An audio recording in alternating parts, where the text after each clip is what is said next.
Hey guys, before the video starts, I've got some rather big news to tell that PC Gamer just released today actually in an article. Check out this trailer.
How's it going guys, Fade here, and yesterday I found myself scrolling down a library of dozens of games for like 20 minutes to find a game that could grab my attention.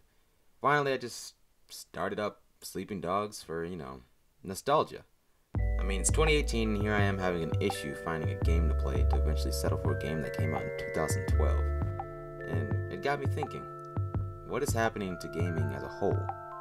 It seems like nowadays you have to either settle for a game with a good story and less focused multiplayer, or a good multiplayer with a piss shit story. An example of this would be Overwatch. Now don't get me wrong, I love Overwatch. Been playing since day one in main Genji. I mean, I have over 100 hours of Genji playtime and quick play alone. Dozens on top of dozens of hours in a row. Some of my best plays of the game are with Genji's katana down my forward precision. And that's why I love Overwatch. But even then, I think it's safe to say that Overwatch simply isn't fun or even meant to be played rather without friends or teammates that you know. Now if you're like me, a lot of your real life friends are a bit too busy to play games nowadays and you just don't find it very genuine to make a friend over multiplayer queue. So you kind of just play most of your games solo for the most part, or play more solo based games. But here's the issue with that. While a lot of new games that do very well and are admittedly fun, like Overwatch, Destiny, For Honor, and Battlefield, and so much more, those games are way more fun when you have someone by your side.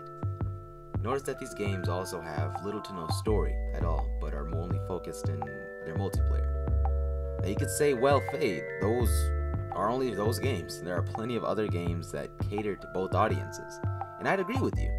I mean, Halo and GTA 5 are great examples of having a good story that can be played solo and having a great multiplayer that can also be played solo. But let's be honest, after you're done with the story, multiplayer is now here to keep your interest, since story DLC doesn't really exist with these games. And here you are back at square one with a fun multiplayer, but with no one to play with to actually bring out the real joy that this multiplayer could provide. Now it's not impossible to have a single player game that continues to thrive after your story playthrough is complete. If you go back just a few years, you've got games like the Elder Scrolls series, the Zelda series, and Fallout series that give players so much more to do or leave you with so much opportunity for another playthrough, but they also don't have any multiplayer admittedly. But with the announcement of Fallout 76 being an online game but will also still having a story implemented, I think Bethesda is about to pull off something that is quite often unseen in gaming nowadays, which is the inclusion of the best of both worlds and making sure it is done right. That's a different subject. I mean, even the best single player story campaigns leave you with nothing to do after you're done with your game, but to start over if you want, or wait until there's more DLC that drops. I guess my biggest question is why? Why is the industry moving to a more multiplayer based focus, throwing out story altogether? Why are the single player games we have today lacking in longevity? Why are multiplayer games feeling more and more empty? I mean, I remember playing Reach a shit ton, clocking in a disgusting amount of hours into that game. And I think my answer to all these questions come from this game alone: the community. Halo's community has always had this one thing that separated them into a different group in gaming. When devs give the community the tools to create what they want, such as game variants, maps, mods, and more, the community can make the game's multiplayer their own. This exact same formula is why Skyrim and Fallout 4 have lived so long past their expiration date. And the community simply won't let these games die, because they're the ones creating the newest content for the game so you can play how you want to play. But as always, this is all in my opinion. Comment what you think about gaming as an industry, now versus back then, or even some new games that you wouldn't mind suggesting for me to play. After all, my library is looking a little bit more dry every single day. As always, this is Fade, signing out. Peace.